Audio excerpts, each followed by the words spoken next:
This is a short tutorial on how to use the EBSCO host database to help you find the information you're looking for all your research projects. Now, when you log into EBSCO, this will be the page that you see, and it's a list of all the different databases that you have access to.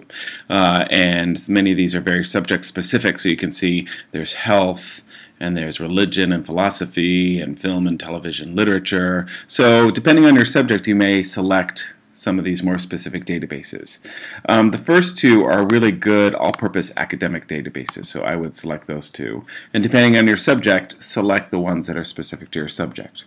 So we're going to be researching the effects of marijuana on the teenage brain, so that is in some ways a science discussion as well as a health discussion. So I'm going to check those two databases too and just search these four databases.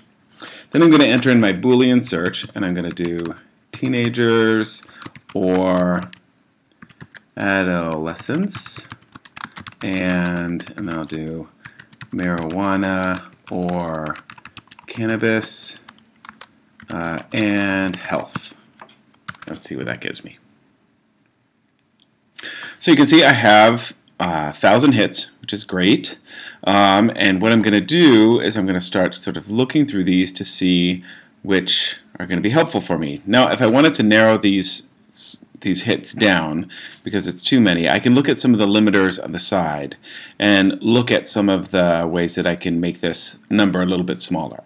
So I can change the publication date. So if I want more recent articles, something that's published in maybe the last 5 years, I can change that. That brings 1,000 down to 398. That's much more manageable. I can look at the source types. So if I wanted to read magazines like Time magazine here, it'll show up as a periodical. I can just select those. Those are often a good way to start your research because they're written for a consumer rather than an academic. After I've read a few of these and have understood the topic a little bit more, I may go to more academic journals. And so if I click on that, you'll see that we have very different types of information here. I can look under these subjects and sort of look for different subjects that I'm interested in. If there's a particular publication that I'm interested in, I can look there, as well as company, geography, these various databases. So all of these will help me narrow down my topic. Let's say I'm just interested in the risk factors. And so here, and I'm going to go back to magazines because there's only one, and that'll be easy for us.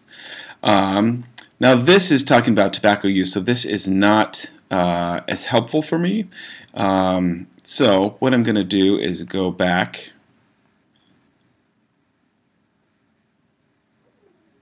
and select the academic journals instead. And start looking at these. Now I can sort these. Right now they're sorted immediately by relevance, but I can sort them by date and put the newest on top so that this is the most current. And so if I want the most current information, I can look at this.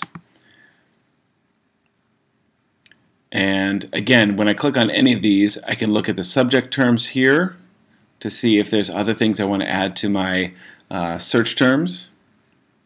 I can read the abstract, which is always important to do. This gives me this overall summary of the article. And then I can read the PDF here if it looks like something that I may be interested in. This happens to be written in both Turkish and English, so I can read it. And that's how EBSCO host works.